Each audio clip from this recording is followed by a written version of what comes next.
आम्बेडकर आम्बेडकर आम्बेडकर आम्बेडकर आम्बेडकर आम्बेडकर इतना नाम अगर भगवान का लेते तो 7 जन्मों तक स्वर्ग मिल जाता. നമ്മുടെ ഭരണഘടനാ ശില്പിയായ BR അംബേദ്കറിനെ കുറിച്ച് എത്രത്തോളം വെറുപ്പും വിദ്വേഷവും ഇവരുടെ മനസ്സിൽ ഉണ്ടായിരുന്നു എന്നുള്ളത് ഇപ്പോൾ വ്യക്തമായല്ലോ.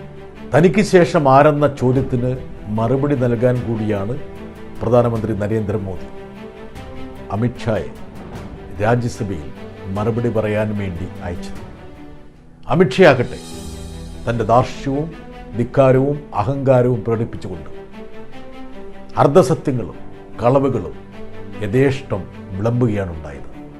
അംബേദ്കറുടെ ലെഗസി പൈതൃകം BJPക്ക് അവകാശപ്പെട്ടതാണ് എന്ന് സ്ഥാപിക്കാൻ വേണ്ടിയിട്ടാണ് അമിത്ഷാ തൻ്റെ പ്രസംഗത്തിലുടനീളം ശ്രമിച്ചത്.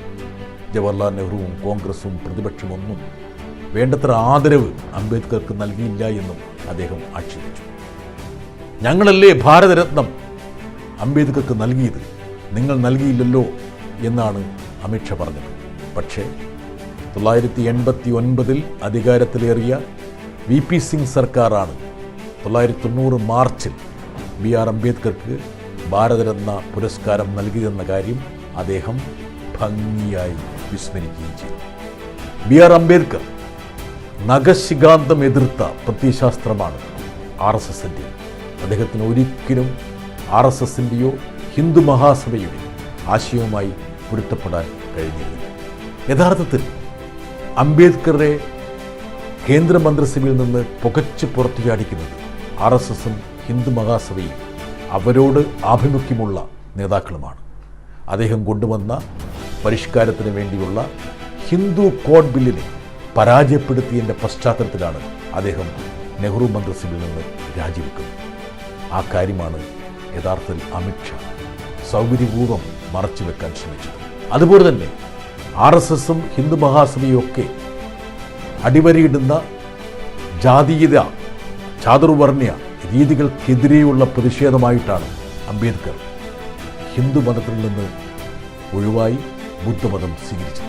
പിന്നോക്ക ദളിത് വിഭാഗങ്ങളെ കൂടെ നിർത്തിയാൽ മാത്രമേ തങ്ങളുടെ അധികാര രാഷ്ട്രീയത്തിൻ്റെ സമവാക്യങ്ങൾ പൂർത്തിയാകൂ എന്ന ബോധ്യത്തിലാണ് 1980കൾക്ക് ശേഷം RSS യഥാർത്ഥത്തിൽ അംബേദ്കറെ ഏറ്റെടുക്കാൻ വേണ്ടി ആരംഭിച്ചത്. ഇത് അംബേദ്കറുടെ കാര്യത്തിൽ മാത്രം സംഭവിച്ചതല്ല.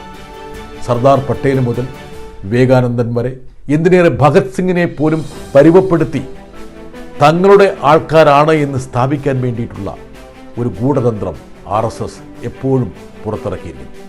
ചരിത്രത്തെ പുനർനിർമ്മിക്കുക, ഇതാണ് RSSും BJPയും അതിൻ്റെ വക്താക്കളും എപ്പോഴും ചെയ്തുകൊണ്ടിരിക്കുന്നത്. പക്ഷേ ഒരു പരിധിക്കപ്പുറത്ത് അത് പോയാൽ തിരിച്ചടിക്കും. ധാർഷ്ട്യവും ധിക്കാരവും വിളമ്പാൻ അമിത്ഷാ രാജ്യസഭയിൽ വന്നപ്പോൾ അദ്ദേഹത്തിന് സംഭവിച്ചതും ഇതുതന്നെ.